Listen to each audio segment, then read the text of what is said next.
On rejoint Maître Bernier maintenant pour notre discussion quotidienne. Bon début de journée. Bonjour Jean-François. On va commencer par revenir sur le cas dont on a parlé. On vient de parler à la mère de Jolène Riendeau tout à l'heure, qui a peur et pour cause parce que Robert Laramée, qui est le suspect numéro 1, mais qui n'a jamais été accusé, rappelons-le, dans le meurtre de Jolène Riendeau, est un délinquant sexuel qui a une feuille de route. Elle craint, depuis qu'il a été libéré le 18 octobre dernier, qu'il puisse s'attaquer à des gens qui ne soient pas complètement un citoyen modèle, disons ça comme ça. Ce qui nous amène à parler de la notion de délinquant à contrôler. Lui, il est délinquant à contrôler, Robert Laramée, jusqu'en 2023. Qu'est-ce que ça présuppose d'être délinquant à contrôler? C'est différent, on en parle des fois là, de délinquant dangereux. Là. Oui, c'est différent. C'est pas aussi élevé, évidemment. Le délinquant dangereux, c'est ta vie. Il peut être incarcéré pour une durée qu'on ne sait pas trop. Et par la suite, si on prétend qu'il peut être réhabilité dans la société, on fait une ordonnance de surveillance de longue durée avec des conditions. S'il brise les conditions, il retourne en dedans. Et là, bien, pour ce qui est du délinquant à contrôler, c'est un peu le même genre, mais c'est pour une période de 10 ans. Et on sait que c'est des gens qui n'ont pas commis des crimes aussi grave, mais je pense que Madame a quand même raison de s'inquiéter. C'est sûr, je le dis souvent, le code criminel est fait beaucoup plus pour punir que prévenir. Heureusement, il y a cette sorte quand on qualifie quelqu'un de délinquant contrôlé, c'est pas vrai qu'il est laissé aller libre dans la société puis qu'il fait ce qu'il veut. Il y a justement, Maître Bernier, ça présuppose quoi, délinquant à contrôler? Il doit se rapporter régulièrement? Il y a eu des conditions, il doit se rapporter, il y a des vérifications, il y a des agents correctionnels qui vont chez lui vérifier si, exemple, il y a un couvre-feu. J'ai déjà vu ça et c'est quand même... il laisse pas ça aller, là. Il n'y a pas de bracelet, malheureusement, mais il y a des vérifications. Mais le problème qu'on a, c'est quand on est avec des gens récidivistes qui ont des fois rien à perdre, on peut pas les traquer à l'heure ou à la minute. Et là, c'est là que ça peut devenir dangereux. Et je le dis souvent... Une victime. Imaginez ce gars-là agressé des mineurs et ça se répare pas, tout ça. Et là, c'est ça qui choque. On dit, on attend-tu qu'il recommence? Parce que la personne qui va être agressée, ça va être seulement du bon par après. On pourra pas la réparer, ce qui va avoir lieu. Et on peut pas en tenir compte, mais ça frappe aussi. Il est quand même suspect dans une affaire de meurtre. Mais... heureusement, quand même, il y a cette ordonnance-là qui a été déclarée délinquant à contrôler. C'est un peu de baume, mais à suivre, là, si... j'espère...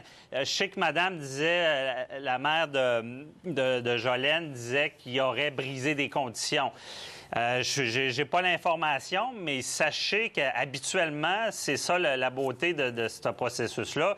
C'est si quelqu'un brise ses conditions, il retourne en prison, puis il peut retourner pour 10 ans. Là. Il peut être réaccusé d'avoir brisé les conditions et retourner pour 10 ans en prison.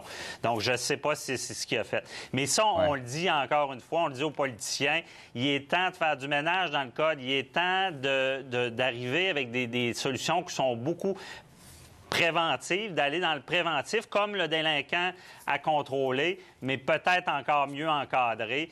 Pour surtout quand on parle de jeunes, de mineurs, c'est ce qu'on dit souvent, il faudrait mieux établir les règles de prévention du code criminel.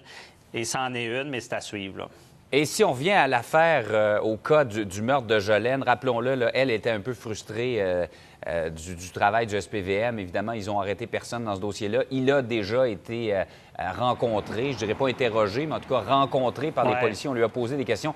Il n'y a rien qu'on puisse faire s'il n'y a pas de nouveaux éléments. On ne peut pas le convoquer pour répondre à des questions là-dessus. Là. Et on ne peut pas l'obliger à passer le polygraphe non plus. Bien, c'est ça. On peut pas. Elle voudrait qu'il passe le polygraphe. On ne peut pas l'obliger. Et il y a une procédure. Les policiers, quand même, savent ce qu'ils font. Et c'est certain qu'ils ne veulent pas voir un criminel en liberté. Mais, encore une fois, il y a des balises à respecter. Il y a des règles et ils doivent s'en tenir. Là-dessus, il nous manque un peu d'informations à savoir où est-ce qu'ils en sont. Mais moi, honnêtement, j'ai confiance que dès qu'ils vont pouvoir, s'ils ont des nouveaux éléments, bien, ils vont procéder.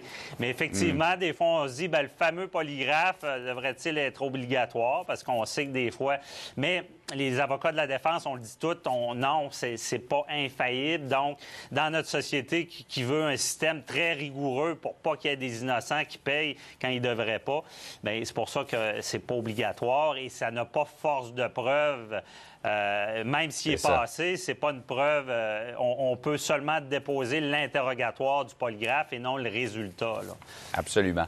L'autre sujet que je voulais aborder avec vous ce matin, c'est ce que la ministre Hélène David, ministre de l'Enseignement supérieur, a déposé hier, c'est-à-dire un projet de loi qui va forcer les cégeps et les universités à mieux baliser, entre autres, les relations entre profs et élèves, les relations qui parfois deviennent des relations intimes. Ça peut devenir des cas extrêmement sensibles, litigieux même.